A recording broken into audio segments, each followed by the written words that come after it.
This episode is brought to you by A3, a CMMC cloud-based collaborative environment for an organization seeking certification, otherwise known as an OSC, to build CMMC packages and share with a marketplace of consultant RPOs and assessor C3PAOs. Hey everybody, and welcome back to another episode of 123 CMMC. My name is Dana Mantilia, and I will be your host today. And our special guest today is Matt Titcombe, and he is the CEO of Peak InfoSec. So Matt, why don't you tell us a little bit about you and a little bit about your company? So I'm the CEO of Peak InfoSec. We do specialize on defense industrial base compliance and a lot of other commercial work that we do. And as Peak InfoSec, we're a candidate C3PAO. We're waiting for our DIBCAC audit so we could get certified to actually doing the formal assessments. For me, I'm actually CMMC Provisional Assessor number 17. I was in the first class. I'm also on the Standards Working Group where we help to draft the assessment guide. And if I'm not busy enough, I'm actually a curriculum developer for one of the LPPs. Wow. Really just trying to contribute. We definitely believe as a company where CMMC is going. We've dealt with a lot of major incidents where companies haven't done it, but when we've actually applied just basic 800-171, things have gotten a lot better, and we were actually able to deal with eight nation states just applying the practices. Yeah, and doing a little bit of something is a lot better than doing nothing. And if everybody did a little something, we'd be in a much better situation. So I agree 100%. Okay, so today our topic is going to be the top 10 hit list for CMMC.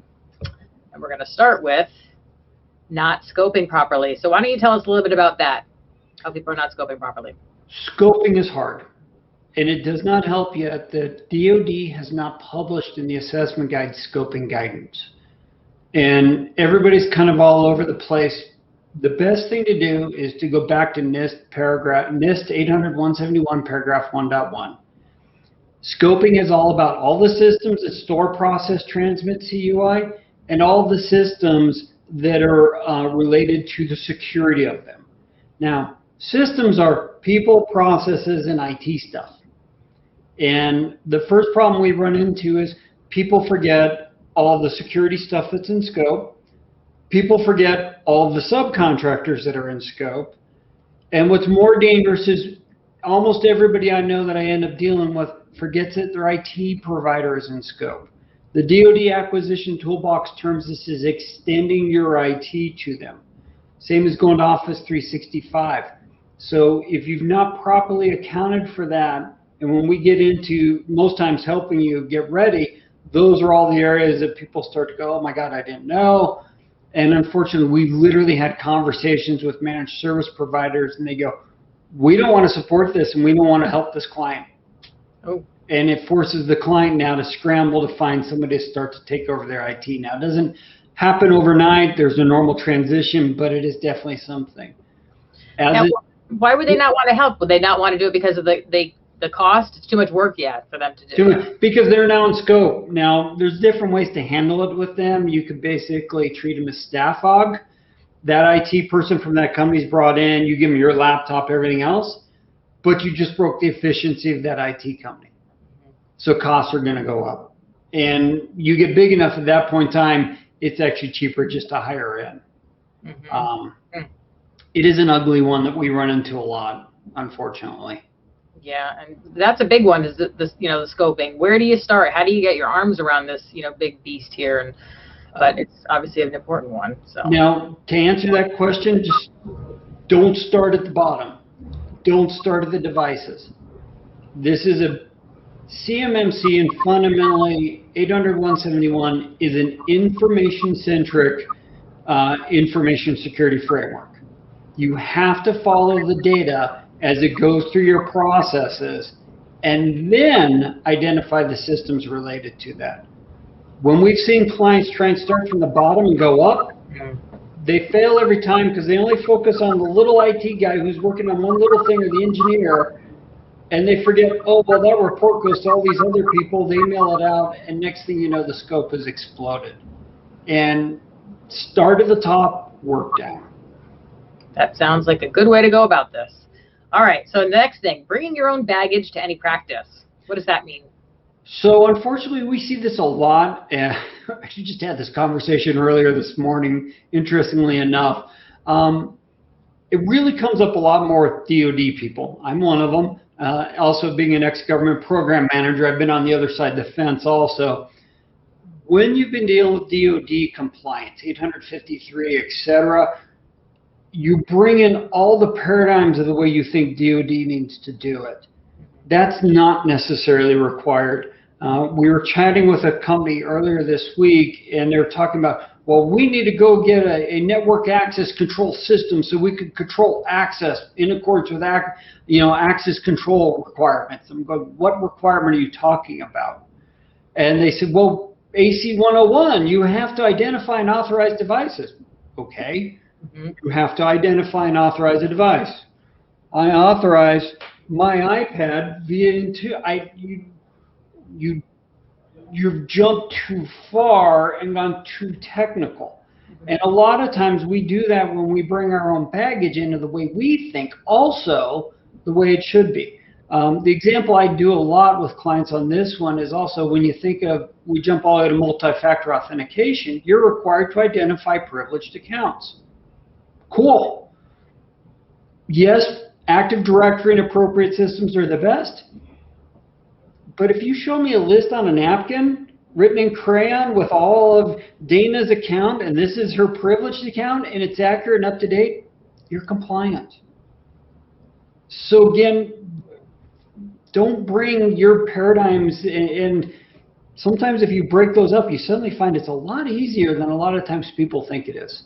Right, exactly. And I think that helps take the intimidation out of it. If you're comfortable writing things down, then write things down. If you're comfortable with walking around and then entering them into a spreadsheet or something like that, whatever you're comfortable with. But because some of these tools, they're a little intimidating themselves. So not only, all you're trying to do is make a list. Let's take device inventory, a list of the devices, and enter it into this whole big complex system. So I agree. Keep it as simple as you can possibly do for your organization. The other area we really recommend that is on the policies. We see a lot of companies really overcomplicating policies. And they're starting to get into technical nitnoid things. Policy is meant to shape human behavior and express their requirements for what they're supposed to do. You can use other piece parts other than a massive policy document. It makes it hard and impossible, because when your policy documents get that complicated, people don't follow them. And then all of a sudden, when I come in and do an audit, you're not going to be compliant because people aren't following them because it's hard and complicated. So again, just keep following the KISS principles as much as you can whenever you're doing this stuff. That's an excellent point about the policies, because not only will people not follow them, when an assessor comes in and asks somebody what the policy is, it's a lot easier for everybody to explain a nice simple policy as opposed to one that gets so into the details, because then it's going to come across that person doesn't know what the policy is, when it's just because it was so overcomplicated. You're going to get like 5 different answers if you ask 5 different people. So that's a good point too about the policies. Yeah, what we really recommend doing, especially as we look towards where 800.171 is going to go based on 853 Rev 5 and 800.172. Policies, keep them generic, make them shaped to what responsibilities and expectations are for human behavior. 853 and 172 have organizationally defined parameters, i.e. the number of failed login attempts. Keep that separate. That's subject to change and evolution. You don't want to put it in a policy document because policy documents are a pain to get changed. And again, keep procedures out of policy documents. They are meant to be living, breathing, and updated and reviewed as things change. So again, try and break things out into Lego blocks and then manage them separately and independently, and it's a lot easier to do. That's an excellent, excellent point. All right, so our next one. Stopping at the information security requirement. People do this? Unfortunately, this is a bad habit from all of us back in the days of 800.171, where we only went through the 110 requirements. So last summer, the Information Security Oversight Office out of NARA published CUI Notice 2020-04. And that mandated that all assessments, regardless of who, when you're measuring conformity, must be done at the assessment objective. In order to understand that, so when you're looking at the CMMC assessment guides, they list those objectives underneath there. As an assessor, I'm evaluating on all of those. In total, there's 705 assessment objectives in CMMC at level 3 versus just the 181 practice and process requirements. If you don't meet all of those 705 assessment objectives, you're non-compliant. And so unfortunately, this is the case where, as I explained to clients, crap does roll uphill. You know, if one assessment objective is non-compliant, the practice is non-compliant. One non-compliant practice means your entire assessment is non-compliant. So again, focus down at that assessment objective level. And there are some in here, for example, wireless access. One of the requirements in there, when you just read the requirement, does not show up at the assessment objective level, requires you to identify your authorized wireless access points. Now, that little tidbit there, that's easy enough to do with almost any system you've got. That's the link into actually the level 4 of practice to provide rogue wireless access protections. You have to know your wireless access points to do that. And so again, you've got to be looking at that level. The other thing that we find a lot of people are not understanding is when you actually go to the assessment objective level, things actually make more sense. Because when we look at all the practices, we see them as a list. They're all interrelated. The example I give, you know, access control 101, the first one is to identify and authorize users. Okay, I authorize Dana. Well, after I've decided to authorize Dana, I now tie that next into, well, what permissions, what do I give Dana to? Okay, that's access 102. Oh, that jumps now down to configuration management. I now have to give Dana permissions in the systems to do that. All right, next one after that's IA 176. Oh, I actually give Dana a system account and help her to log in and authenticate in. So we go from authorization to configuration management to authentication. And when you start seeing those at that assessment objective level, things start to make more sense. Mm-hmm. Yeah, it makes sense because you're following it through. You're following, okay, let's follow Dana through this whole system. And I think that's easy, helps people wrap their head around it too, when they can think about one specific person and walking them through, you know, what device are they using? Where are they working? What are they going into? And it helps, you know, humanize it a little bit, because that gets very overwhelming that you have those objectives. Whoa, 700 and something. Oh my goodness, that's a lot. It is. Okay, cryptographic and encrypt. What are we talking about here? Those are two critical keywords most organizations miss. So way at the back is the control that says use FIPS validated encryption. Okay. Anywhere else you're seeing the words cryptographic or encrypt, that is keyword language for you to always make sure that you're using FIPS validated encryption whenever you're storing, processing, or transmitting CUI through that system component. We miss it a lot, and it's one of those catch-22s people don't realize. This came up, for example, with one of our clients. We were actually just in the initial understanding what they were using and doing, big company, and we started talking wireless. Okay, well, what is your wireless? We're just trying to understand the components. Oh, we use Ubiquity. Oh, okay. Ubiquity is not FIPS validated. Ubiquity is actually never even and has no intentions of ever becoming FIPS validated. So you can't use Ubiquity to do wireless communications. Or we have to validate each and every tunnel in there meets FIPS validation.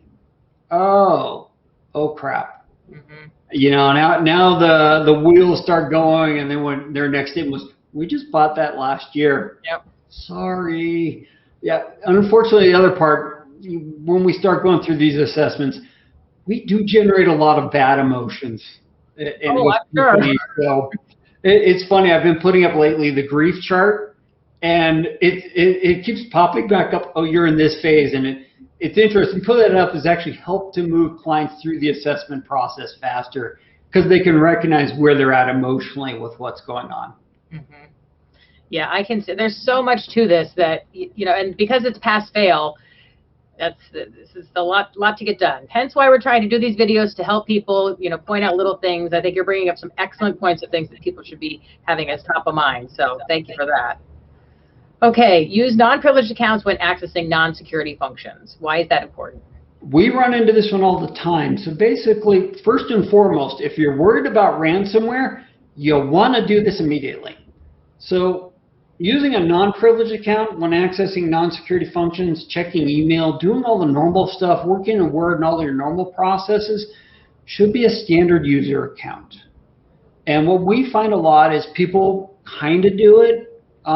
They've got their users over here. Yeah, they've only got, but the admins are using full-blown admin accounts. The areas we actually see it more often than not are especially with Office 365 and other clouds. The admins are logging into Office 365 with the global admin account.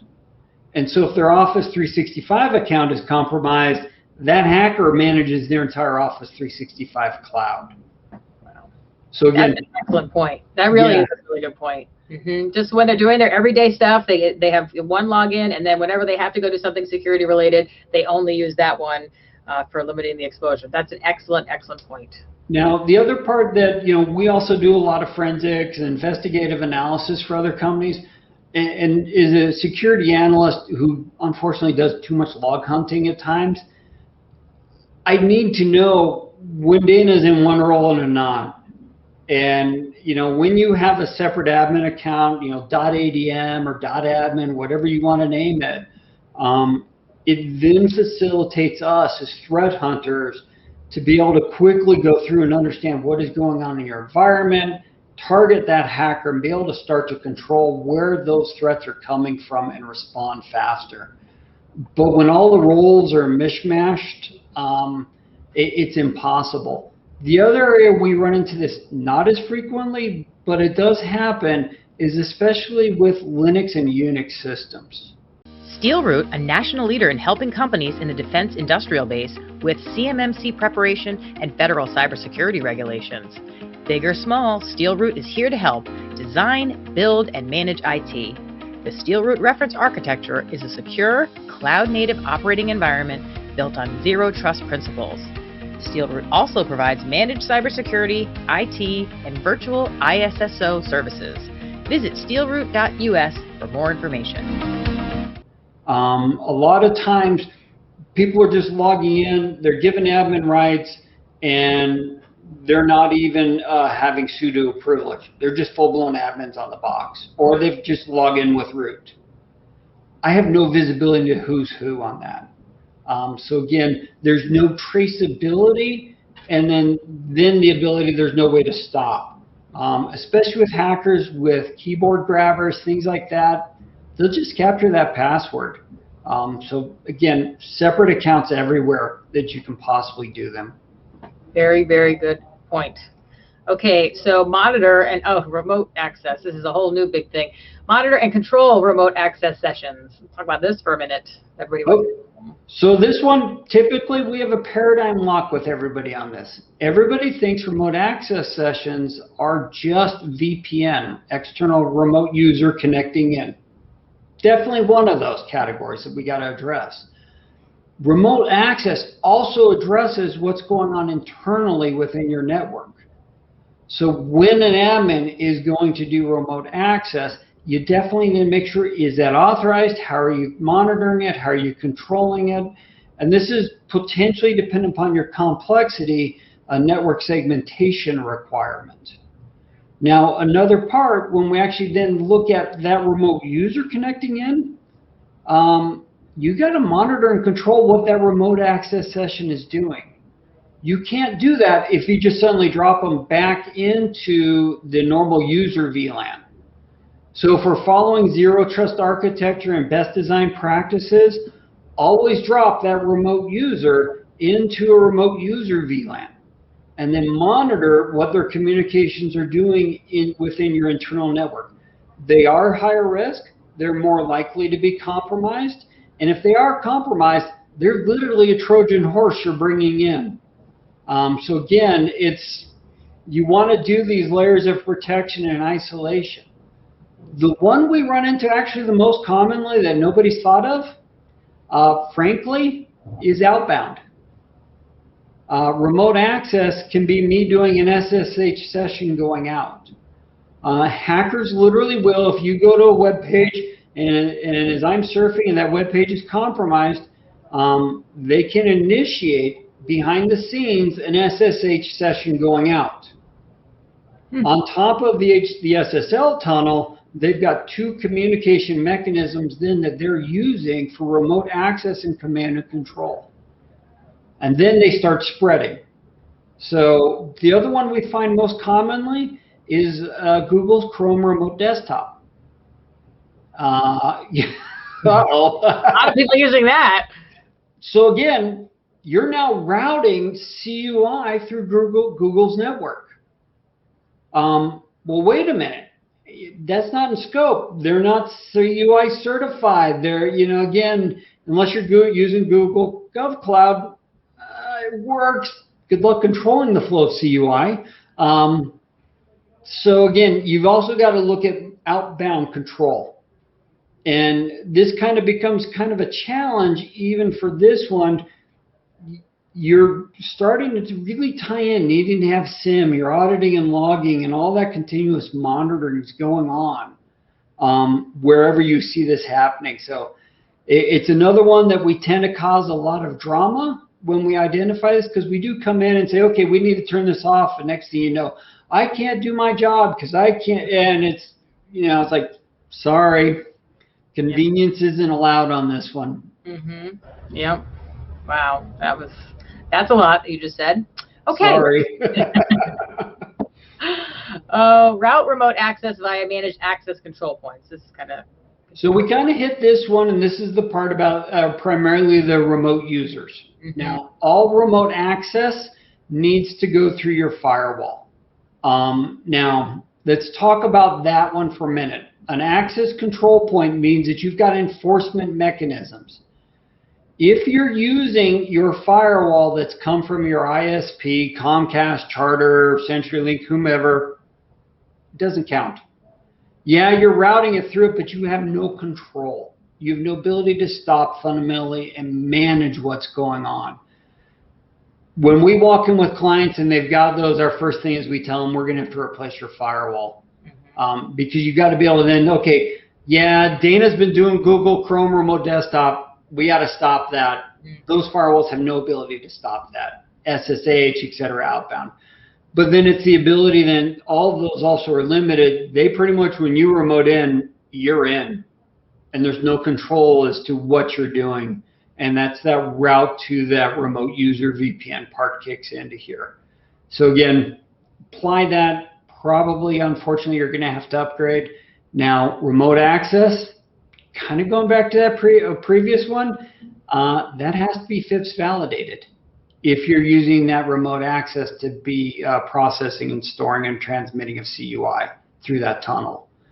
FIPS validation on firewalls for VPN is tough. So again, you kind of got to pick and choose systems you're going to do and use with that as you're dealing with that. Well, it's good that you're bringing awareness, though, about FIPS, because now people need to know, top of mind, they have to be looking for that. So that's. I mean, the best one out there to do this with is Palo Alto. I love Palo Alto, but it's the most expensive one out there to be doing this with. So okay, that's 22s. Something to take a look at least. Yep.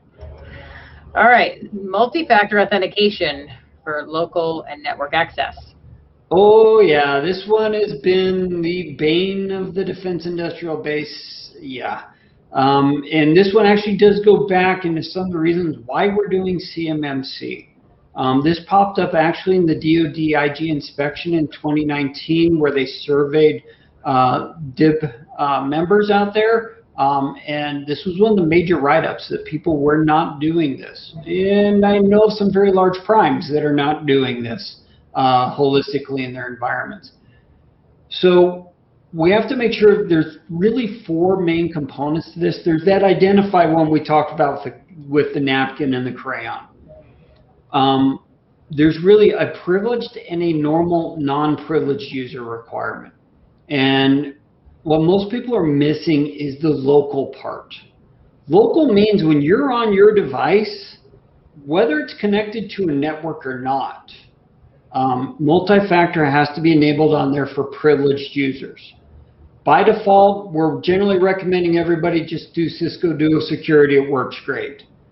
What's interestingly, the way it's written right now in the current version of 800.171, local MFA for non-privileged users not required. We don't recommend that. We frankly just recommend MFA anything everywhere you can, especially for local privileged users.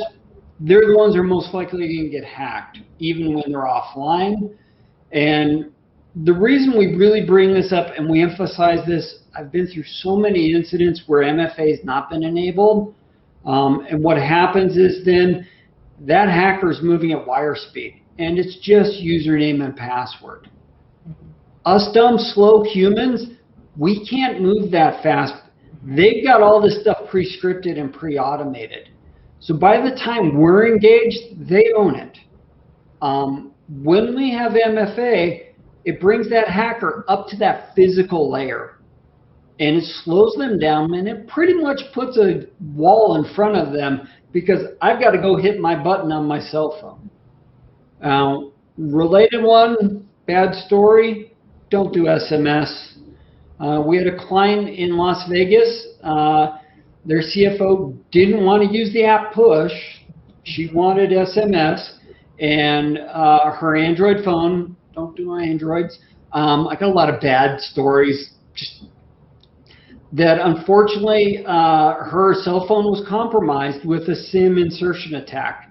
So all of her text messages were actually routing off to Africa. Now where it went from there, who knows? But they intercepted all of her SMS text messages and then captured all of her PINs to go to the bank. So when they would log into the bank, they were capturing them, entering them in the bank, and they actually wired out $180,000 to themselves. Oh my goodness. And for anybody that doesn't know, there's two types of electronic wires. There's a SWIFT transaction, which you can roll back within 72 hours. Wire transactions are cash. No coming back. 180K gone. Yeah. So when you're doing MFA, don't do SMS or just text message MFA. The area we see most often in this one, again, is back to clouds. Everything needs to be multi-factor authenticated, including all the cloud accounts. And we also then emphasize to all of our banks, and it's interesting, I'm rebooting my Mac as I see it in the background. That's my MFA for my Mac because I'm reloading the latest Mac OS update. You know, do it everywhere. If your bank has it, do MFA. Personally, do it everywhere. Just hint, hint, wink, wink, nudge, nudge. The other thing we see people not understanding then are the break glass accounts. So firewall AD's got a global admin account that's out there. That can't be commonly known. And you also do not want to MFA enable those. In case something happens, I want an account that I can do without being tied to something I may not be able to function, which keeps me from operating. So the way you handle this, and again, multi-factor is something you have, something you are, or something you know. Well, something you have is what we tell all of our clients then is take that password, print it out on Word, do not save it. We just did this with a client last week. They did a search in their shared drive for the word passwords. Their CISO's head exploded when I had them do this. It's a different violation.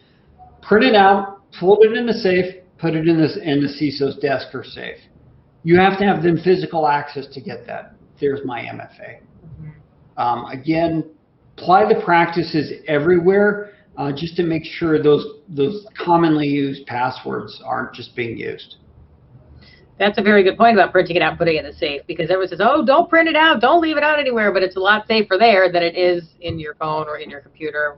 Yeah, and I mean, the next step when I was active duty, we would put these in our GSA approved safes, and I was the program manager, and all of these accounts, the guys would provide them to me in an envelope. I would sign the back of the envelope to prove it hadn't been tampered. If we ever saw, and we had to do this quarterly, go look at them. If we ever saw that envelope been tampered with, especially if you could see my scrawl signature, they would know it was, yeah, this wasn't done right. Something's happened. That's a good one too, signing the back of the envelope. Boy, you're full of all kinds of tricks here. All right, develop and implement risk mitigation plans. This is a new one. So previously in this data, just 800.171, identify your risks. Okay, cool. What we're finding now in the CMMC really is they are risk management light. So you identify a risk, you have to build a risk management plan.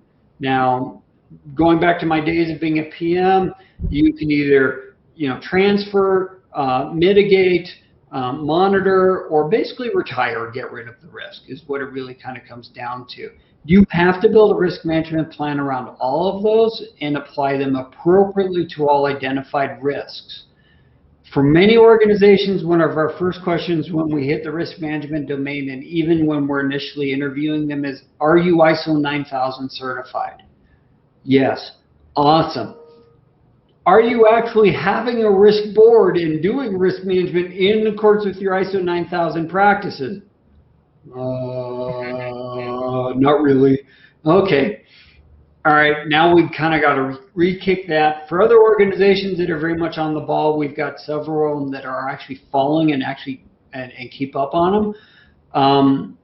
We got to kind of go back to the understanding that fundamentally information security is a subset of organizational risk management.